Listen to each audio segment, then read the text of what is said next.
Subscribe for daily IELTS material.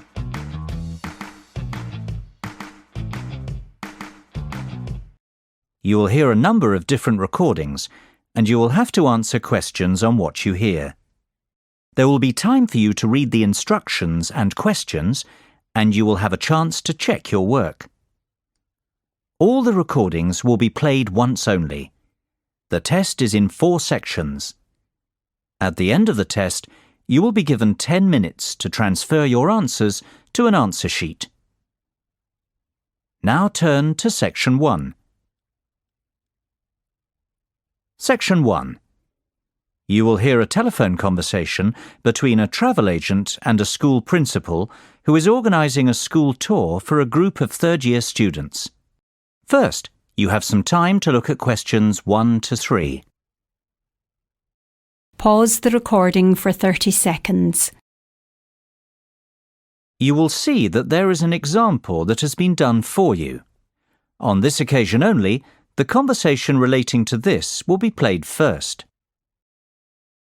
Hello, McFadden's Travel. James speaking. How may I help you? Hi there. My name's Jonathan Presley, Principal of Sainsbury Secondary School. I am calling to ask about your early bird tour offer. I saw it advertised in the Evening Herald yesterday. Certainly, Mr. Presley. What would you like to know? Oh, please. Jonathan will be fine. Of course, Jonathan. How can I help you? Well, the first thing I'd like to know is, how long is your offer valid for? My third-year students are planning a holiday in early April. Will they qualify for the discount? The good news is, our special offer runs until the end of May. Oh dear, March. That's terrible. We've just missed out. On the contrary, Jonathan, it's May, not March. You will qualify for the discount. Oh, fantastic. The offer finishes at the end of May, so the answer is C. Now we shall begin. You should answer the questions as you listen, because you will not hear the recording a second time. Listen carefully and answer questions 1 to 3. Hello, McFadden's Travel. James speaking. How may I help you? Hi there. My name's Jonathan Presley, Principal of Sainsbury Secondary School. I am calling to ask about your early bird tour offer. I saw it advertised in the Evening Herald yesterday. Certainly, Mr. Presley. What would you like to know? Oh, please. Jonathan will be fine. Of course, Jonathan. How can I help you? Well, the first thing I'd like to know is, how long is your offer valid for? My third-year students are planning a holiday in early April. Will they qualify for the discount? The good news is, our special offer runs until the end of May. Oh dear, March. That's terrible. We've just missed out. On the contrary, Jonathan, it's May, not March. You will qualify for the discount. Oh, fantastic. And I'm only just getting started. The best news is yet to come. What do you mean? Well, tell me now, how many students are you planning to take on this tour? I expect there'll be about 45 students and 3 teachers accompanying them. Why? Are there any further discounts? There are indeed. We do a 25% discount on groups of up to 40 people. For you, we can offer an even better rate, a 50% discount. Wow! Is that on top of the 15% early bird discount? It most certainly is, which makes your total tour discount, 50 plus 15, 65%. Surely there's a catch. This is too good to be true. Well, there is a condition that you must choose your destination from a list we have selected. You can't book a tour to just anywhere in the world with this discount rate. I see. And would Madrid be on that list by any chance? I'm sorry to disappoint you, but we do not offer this rate on tours to Madrid. However, we have an excellent all-inclusive 7-day Barcelona tour which is available. How does that sound? Sounds interesting. What is the total cost per student? Let's see. It works out at £679 per person with the discount. The normal price is £1,940, So you are saving £1,261 per person. Hold on a moment. Let me get a pen to write some of this down. It's getting complicated. OK, how much will it cost per student? £679. And how much of a saving is that? £1,261. Barcelona sounds very good indeed. Tell me, what do you mean by all-inclusive? What does £679 get us? Before you hear the rest of the conversation, you have some time to look at questions 4 to 10. Pause the recording for 30 seconds. Now listen and answer questions 4 to 10. Well, that price covers flights, 3-star hotel accommodation and extras. James, I must say I'm very glad I called you this morning. This is a fantastic deal. It covers flights, accommodation and what else? Plus airport taxis, breakfast every morning, a city tour and theatre tickets. Great. And what about the teachers? The teachers can travel free of charge with the students. Well, I might just go on this tour myself. I've always fancied a trip to Barcelona. But for the children's sake, of course. Of course. Now, let's get to work on the booking. Exactly when were you planning to leave? The 7th of April, if possible. Yes, that's available. And can you confirm the exact number of students, please?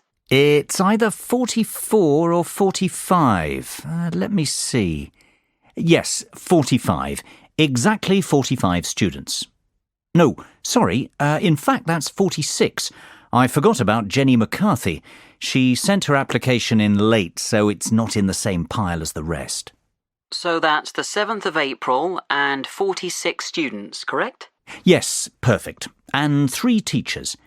Is there a morning flight? Yes, your flight is at 7 a.m. on Monday the 7th of April.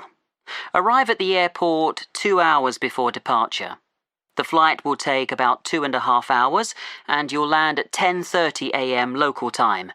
How does that sound? Sounds great. Can I give you my email address to confirm the rest of the details? Of course. It's jonathan.presley@sainsbury.com. That's JONAThan.PRESLEY@SAINSBURY.com. And we'll pay by credit card if possible. That'll be perfect. What's your card number? It's 6676 6654 9743 1251. Expiry date 01 Jan 2015. And the name on the credit card? That's my own, Jonathan Presley. So £679 times 46 students. I'm going to charge £31,234 to your credit card. That's the total cost. Sounds fine. Great. Well, I think that's all we need for now, Jonathan. It's been a pleasure doing business with you. If you have any questions, please don't hesitate to give me a call. We'll be in touch next week to confirm the booking details. OK, and thank you very much for your help, James. Bye for now. Bye-bye, Jonathan. Speak soon. That is the end of section 1. You now have half a minute to check your answers. Pause the recording for 30 seconds. Now turn to section 2.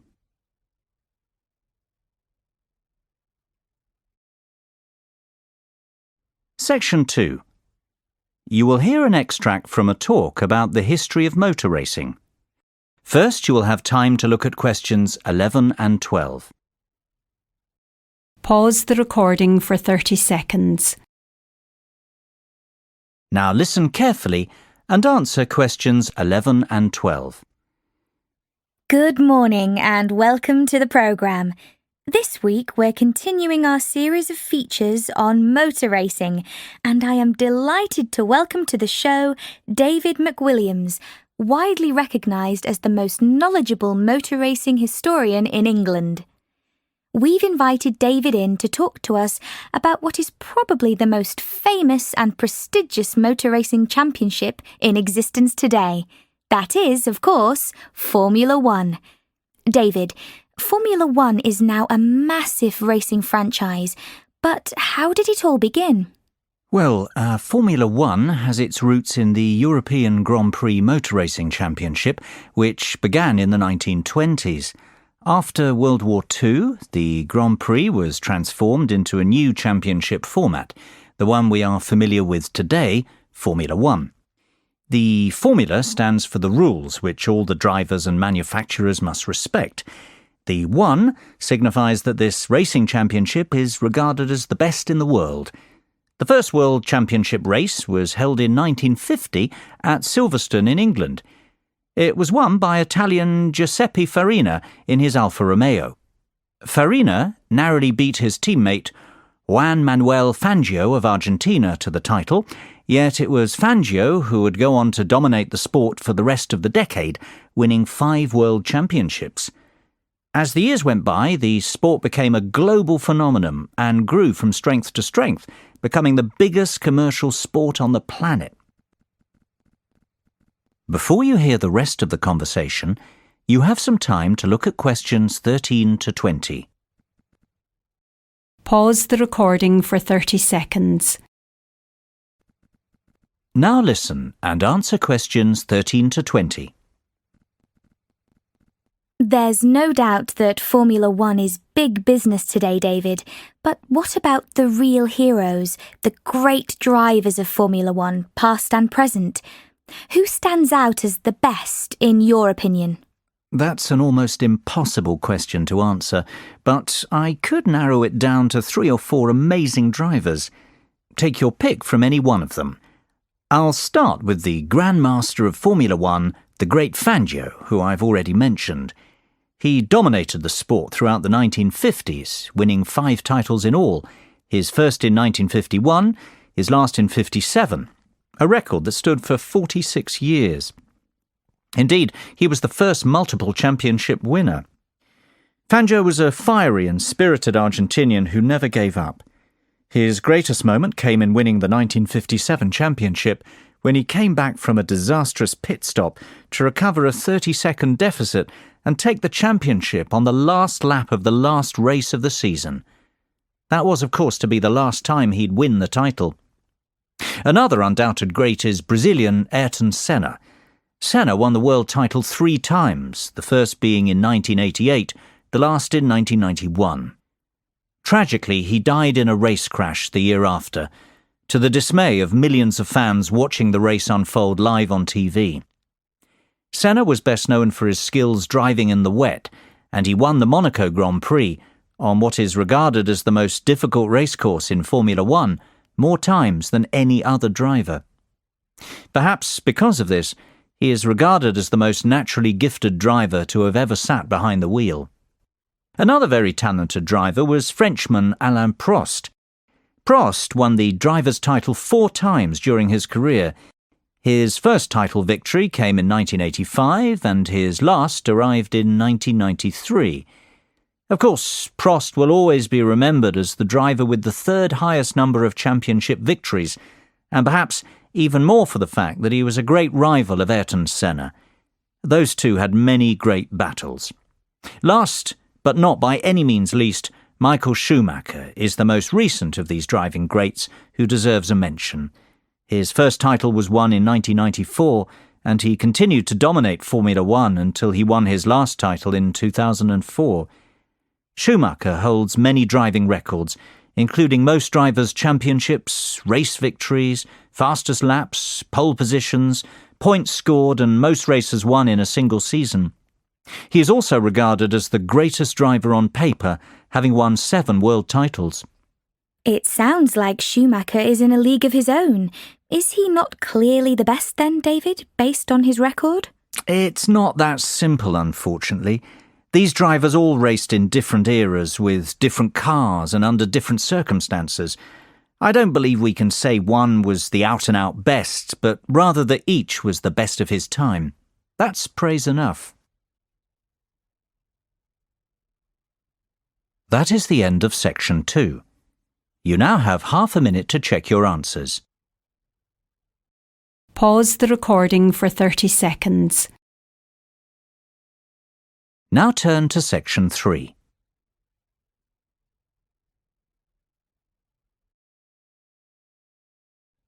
Section 3. You will hear 4 business colleagues discussing a takeover proposal. First, you have some time to look at questions 21 to 27. Pause the recording for 30 seconds. Now listen carefully and answer questions 21 to 27. So, let's go over this again. We don't want to make any mistakes, and we all need to agree we're making the right decision. Absolutely. We'd have to spend a lot of money to buy Biz Educators Inc., almost £10 million. So let's get this right, otherwise it'll be our necks on the line. Well, I for one think this is an excellent opportunity for our company to expand and break into a new market. I say we should go ahead with the takeover. At £10 million, Biz Educators is good value for money. OK, Dave, I know you're very much in favour of the acquisition. How about you summarise the plus points of this venture for us? Mark, you're less certain and you've highlighted some issues already. Will you summarise the downsides? I'd be only too happy to. Right then, Dave. Let's start with you. Why is this proposal so attractive? What are the upsides? It's simple economics. Biz Educators has a proven track record and is an industry leader. It is a well-respected company with a great name, has generated excellent goodwill, and has consistently made a gross profit of more than £500,000 per annum with a great shareholder return. Yeah, but what about the net profit? That's not nearly as high. In fact, last year it made a net loss of £100,000. Mark, that's only because it invested in a new manufacturing plant. That's a long-term investment to secure the company's future. In fact, it's a good thing, not a bad thing. It shows that the company has a clear and ambitious strategy going forward. Besides, a £100,000 loss is very small in real terms. It's hardly worth being concerned about. That loss will be clawed back within 2 years if the projected profits for 2012 and 2013 materialise. The forecast is for a net profit of £500,000 in 2012 and £1 million in 2013. The figures speak for themselves. This is a sound investment. I have to agree with Dave. Why are you so sceptical, Mark? I see where Dave is coming from, but we're overlooking some vital facts. First of all, this company wants to remain an independent entity. Hostile takeover bids are fraught with danger. We know from experience. Remember Davidsville Inc.? We spent a fortune researching that company and creating a workable business plan only for the merger to fall through. Mark's right. It is always difficult to buy a company that doesn't want to be sold. Davidsville was a disaster. Continue, Mark. That's not my only concern. I'm also worried that Biz Educators is a production-based company. We have no experience running companies like that. Our market is investment banking and trading. We would have to hire outside managers to run Biz Educators for us. That's going to cost more money. Look, I'm not saying it can't be done. I'm just saying this is a high-risk venture. Plus, there's no synergy. Our business is totally different, so we can't save costs by combining departments. Well, we can certainly see that this decision is not straightforward by any means. Maybe, but we have to come to a conclusion soon. It's almost 5 o'clock. What's the hurry? Can't we postpone our decision and discuss the takeover proposal again tomorrow? Mark, have you forgotten that we have to have our conclusions ready for tomorrow's board meeting? That's when the official decision will be made. Before you hear the rest of the conversation, you have some time to look at questions 28 to 30. Pause the recording for 30 seconds. Now listen and answer questions 28 to 30. Goodness, it almost slipped my mind. Well, we'd best move on. Mary, John, you were uncertain before. Now that you listened to the pros and cons of the proposal, what do you think? I think it's a great opportunity for our business. Biz Educators is definitely profitable, and it is a business on the up. It's growing and is a very attractive takeover proposition for that reason. No one doubts that it's a very successful business, but the question is, should we invest? I say we should, provided we can guarantee the following. First of all, I would like assurances that the management of Biz Educators won't oppose us outright. That would make the bid too difficult. Secondly, I think we need to ask an independent mediator to broker the deal on our behalf. Last time we tried to negotiate our own takeover. It was a disaster, as Mark said. I agree, Mary. I'd also like us to carry out another audit of the company's books. In fairness, John, I don't think that's necessary. We've done a thorough audit already. It'll just cost more money. We must keep the deal secret until it goes through, though. If this gets leaked to the press, Biz Educators won't be happy. That will make the management even more hostile towards us. Good point, agreed. I don't think we need to be concerned about projected profit margins, goodwill or accounting issues. Biz Educators has kept very up-to-date account books. Great. Then we're all agreed. The takeover should go ahead provided we proceed cautiously. That is the end of section 3. You now have half a minute to check your answers. Pause the recording for 30 seconds. Now turn to section 4.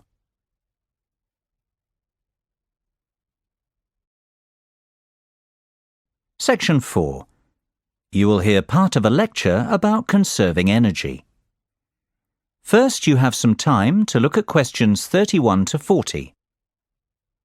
Pause the recording for 1 minute. Now listen carefully and answer questions 31 to 40. I'd like you to give a warm welcome to our guest speaker today, Dr. Sophia Martin from the Faculty of Science. Dr. Martin is an expert in energy conservation, and she's going to talk to us about ways we can conserve energy in the home. This is a very important subject, as the world we live in is facing dramatic and potentially destructive climate change as a result of our excessive wastefulness and aggressive exploitation of natural resources. Thank you for the kind words, Alice. You are quite right. We face an unprecedented climate crisis, and it is up to each and every one of us to do our bit to help stop global warming. Believe it or not, if we all took some simple steps, we could dramatically reduce our carbon footprint and help protect the environment. It is not a cliché. It is not silly nonsense talk. One person really can make a difference, and I hope that after my speech today, you will understand how. But first, what exactly is your carbon footprint? Basically, it's how much you pollute the environment as an individual, or rather what volume of greenhouse gas is emitted into the atmosphere because of your day-to-day activities. The key to stopping global warming is for each of us to reduce our carbon footprint. And if we conserve energy in the home, we can achieve some truly dramatic results. Our homes are actually very inefficient from an energy conservation perspective. Indeed, more than 65% of all homes aren't insulated enough. This means that they lose heat and that homeowners waste a lot of energy, not to mention money, on heating during winter.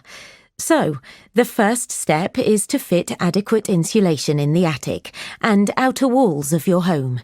This can reduce your heating bills by as much as 25%. What's more, the government offers grants to people who want to have their homes re-insulated, so it isn't a very expensive process, and you will probably recoup your investment within a couple of years. I would encourage everyone to consider this course of action. Both your wallet and the environment will thank you. Believe it or not, there are even simpler things we can do. For a start, never paint your interior walls in dark colours. Dark colours absorb heat. Therefore, you will waste more energy trying to keep your home warm. Always use light colours on interior walls. Did you know a dishwasher that is 50% full uses almost the same energy as one that is 90% full? The moral of the story is to wait until your dishwasher is packed before switching it on. It'll save you and the environment. The same is true of most household appliances, so try to use them only when necessary. Another startling fact is that replacing just one normal light bulb with an energy-efficient light bulb will save you £25 over the lifetime of the bulb. Now, just imagine the savings if you replaced all the bulbs in your house. Having large windows seems to be in fashion right now, yet it makes no sense whatsoever from an energy-saving perspective. Windows are one of the biggest causes of heat loss. If you have large windows at home, my advice would be to close the curtains and blinds as often as possible. This will help your rooms retain heat. Another simple way to retain heat is to close all inside doors, especially ones which lead into cooler parts of the house. Carpets and rugs are great floor insulators. It's a good idea to have these fitted in rooms where heat retention is an issue. I would strongly advise people to consider erecting solar panels on their roofs. You don't need to live in a constantly sunny place to reap the benefits of these. Even our English weather will suffice. Solar panels can generate enough energy to heat your entire hot water supply, which is fantastic when you think how much you pay for this service at the moment. And of course, I would encourage people to continue recycling and composting waste. The next generation will thank us if we act now, and rightfully condemn us for failing to. Well, I can only hope you have found this speech informative and that I have highlighted the importance of the individual to the cause of environmental protection. Thank you for your attention. I'll hand you back to Alice now. That is the end of section 4. You now have half a minute to check your answers. Pause the recording for 30 seconds. That is the end of the listening test. In the IELTS test, you would now have 10 minutes to transfer your answers to the listening answer sheet.